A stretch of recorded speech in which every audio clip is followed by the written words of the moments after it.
In this video, I'm going to give you my opinion of the new Royal Enfield Interceptor Bear 650 and how it rides on and off-road. All up, I've had the bike for about 2 weeks and I feel I've ridden it enough to have a well-rounded opinion of it. Modern classic scramblers are one of my favourite styles of bikes because I like a bike that can do a lot of things. The footage that you're seeing here is when we first went out to get some shots of the bike for this intro sequence. I don't ride everywhere like this when I'm riding off-road, but it does give you a good feel for how the bike can perform when pushed. Oh, and for reference, I'll throw in some Interceptor 650 comparisons along the way because I think it's nice to know how this bike compares to it because it's based on the Interceptor 650.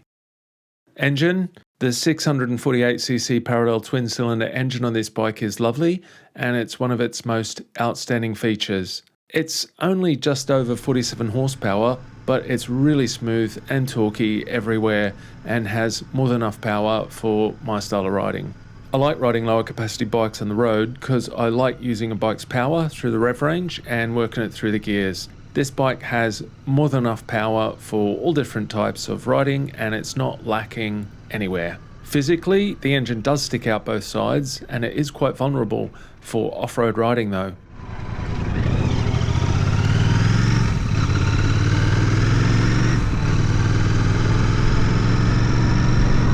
Fuel tank capacity on the Bear is 13.7 litres and the claim fuel economy is 68 miles per gallon, which means you should get about 200 miles per tank. The 2-into-1 exhaust on the bike has a lovely note. Some people don't like a standard exhaust, but I do and I appreciate quieter bikes.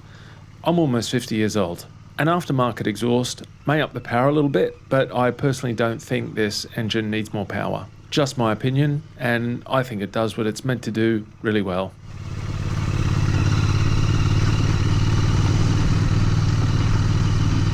The exhaust is quite low to the ground though and looks vulnerable, but with the type of riding that most people are going to be doing on this bike, I don't think it's going to get damaged. Also, the exhaust is made of steel and the bash plate is made of aluminium, so in fact the exhaust looks to be stronger than the bash plate on the bike. Paint on the stock exhaust looks to be very thick and very scratch resistant. Also, it has a good heat shield there for your pillion passenger. I did get some vibrations through the bars from the engine as I was going along, more pronounced on the motorway doing long sections as compared to shorter backroad rides though. While we're on the motorway, the engine runs at just under 5,000 RPMs at 70 miles an hour. You do get blown around a bit on the motorway because there's no screen, just the cowl, which on this bike is an add-on, but no more than you would on any other bike without a screen. Zero vibration off-road because you're not sitting in one place long enough for it to be even a thing.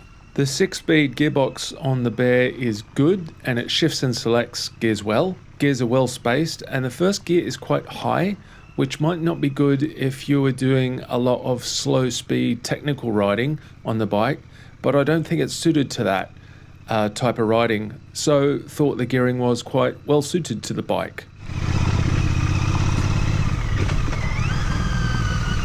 The gearbox is easy to get into neutral. Pure off-road bikes get a folding lever tip, and maybe this bike could have had one. Clutch was light enough for me, and I didn't get a sore left hand at any time, so pull wasn't too hard. Modulation was good. Riding off-road, I do use the clutch to get the engine revving if I'm trying to ride fast, and it worked well.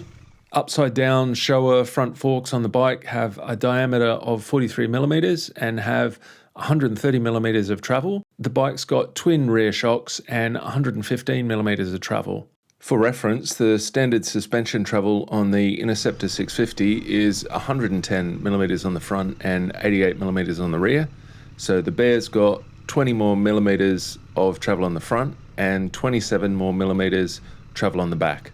I thought the suspension would be set up way too soft for me out of the box, but it wasn't. I adjusted the sag according to how I like to ride. As a starting point, I always go with close to 30% rider sag front and back when I can. The forks were pretty much perfect for me how they were. The rear needed a couple of clicks on the preload to get it right for my weight. For reference, I'm 6'1" with long arms and legs and weigh 93 kgs without my kit on. I know a lot of testers like to ride the bike how it comes out of the box, but I don't I like a bike to be as sorted for me as possible, and suspension is one of the things I can control that has a big impact on how the bike likes to ride. One of the reasons I like scramblers on the road for the UK is that the roads these days are just so rough, and the scramblers have slightly longer and softer travel than road-only bikes. I felt the overall ride on the Bear was a touch on the firm side for a scrambler, and I felt the bumps in the roads and trails more than I thought I might on this bike. Yeah, it's got more travel than the Interceptor 650, but I just thought it would have felt softer.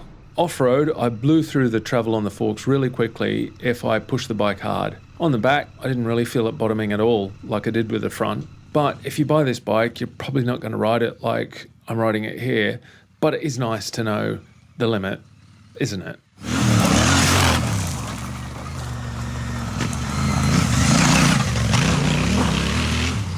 Like on-road riding, off-road, I also felt the bike was a touch on the firm side. This probably could have been due to the standard tyre pressures.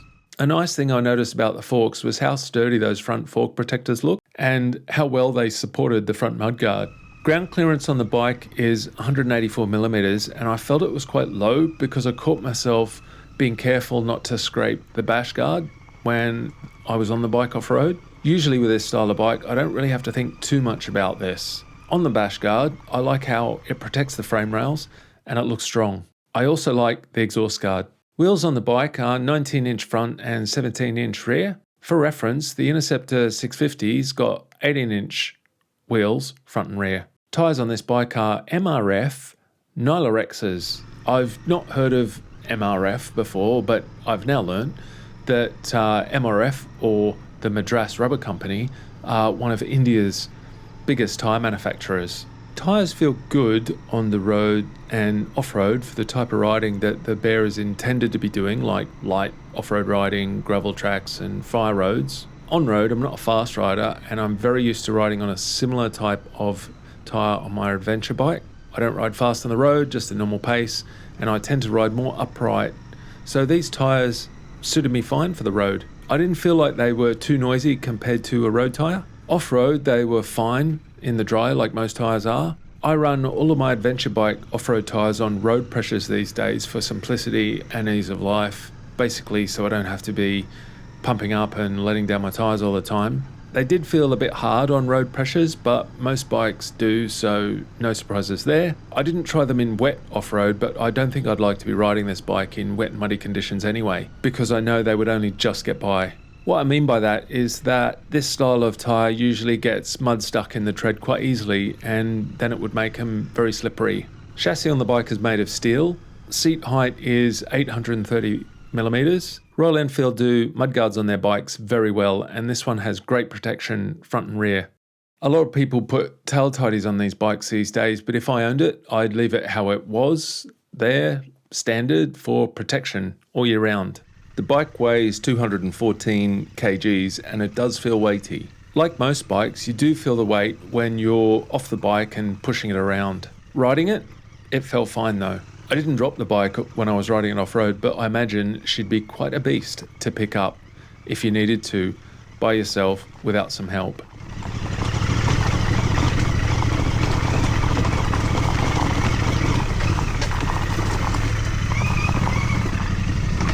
The Byberry brakes on the bike are excellent. Front has a 32mm disc and 4-piston caliper, and the rear has a 27mm disc and a 2-piston caliper. They've got loads of power and feel and modulate very well.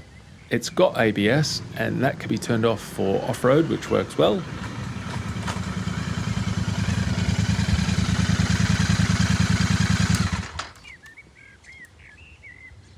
One niggle on the rear brake was that I had to keep using this part of the brake pedal and not the actual lever when braking, probably because I'm a bit of a stomper on the back brakes as compared to having my foot exactly placed where it should be at all times.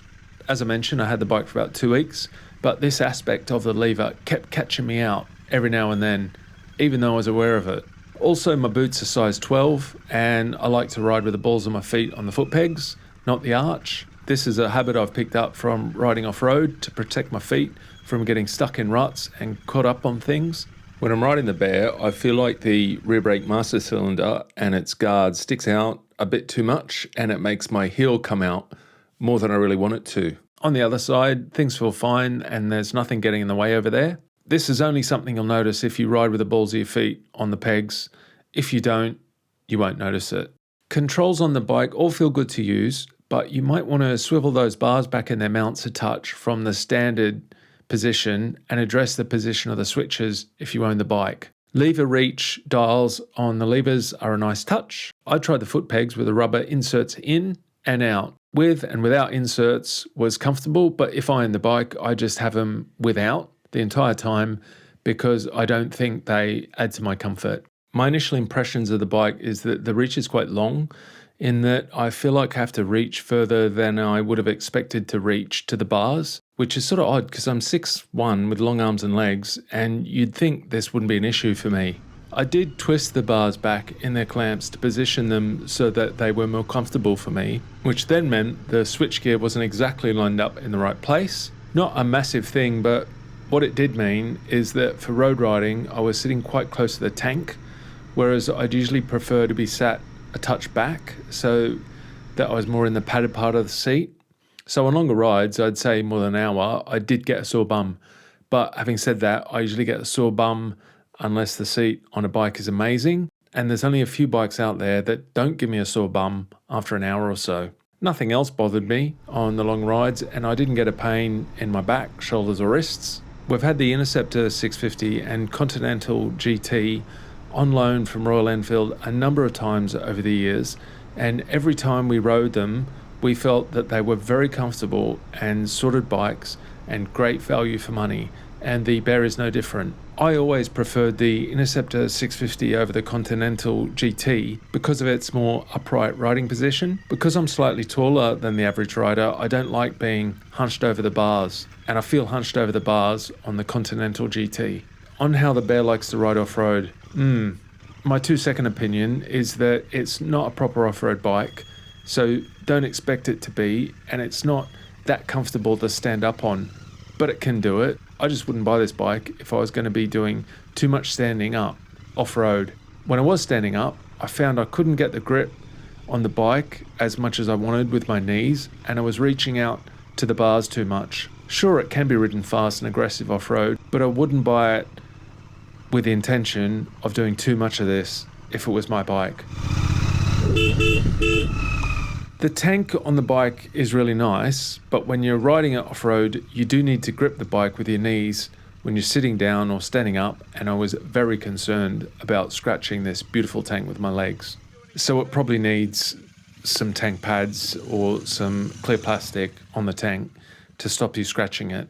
I was expecting the turning circle of the Bear to be a little tighter than it was. Where I noticed this was moving the bike around at really slow speeds and doing U-turns for the flybys for the camera.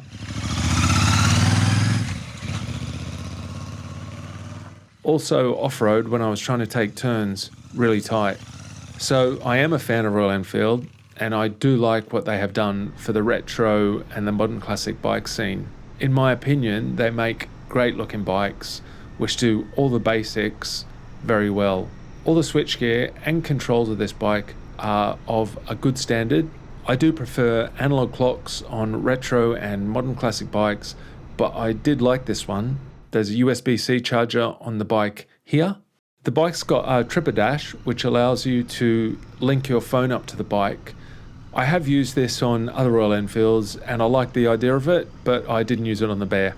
LED lighting all around. I think they're really bright and I like them much more than the standard indicators and lights on the Interceptor 650 and Continental GT. Build quality on this bike is excellent. Take a look under the seat here and check out how well everything is laid out. I took my wife on the back and she reported that the seat and footrests were very comfortable. Quite a high accolade here because she is always very critical in this department and immediately points out if a bike doesn't feel right. She also said that she liked the grab handle at the back, and she also liked that she was sitting on the same seat as me, which I thought was nice, and I've never heard that before. Forks didn't dive too much when braking, which can sometimes be a thing when you're carrying a pillion. Also, going through the gears with a pillion on the back, the bike felt solid and was not bouncy on the front at all, or the back. Base cost of the Bear is $6,749. This colourway, which is called Golden Shadow, is £100 more than the standard Bear, so comes in at $6,849. Royal Enfield offered me some accessories for the Bear, and I opted for all of them, aside from the panniers, which they didn't have at the warehouse at the time of sending this bike out. The upgraded accessories that they added to the bike for me were touring mirrors, black headlight grille, instrument cowl, brown scrambler seat, sump guard, and oil cooler guard. So, who's this Bear for? I think the Bear will be suited to someone who likes the scrambler look and upright riding position. I don't think this bike is for hardcore off-road riders, but perfect for someone who wants to do some light off-roading on rougher roads and gravel tracks with a priority for sitting down. One of the many things that Royal Enfield do well is make bikes for all different types of riders. In my opinion, this bike is better suited to me than the Interceptor 650 because I like the ability to take a machine off-road and explore should the need arise. Yes, it's not a proper off-road bike, but it can do it if it needs to. That's it. I hope you found my opinion interesting and helpful.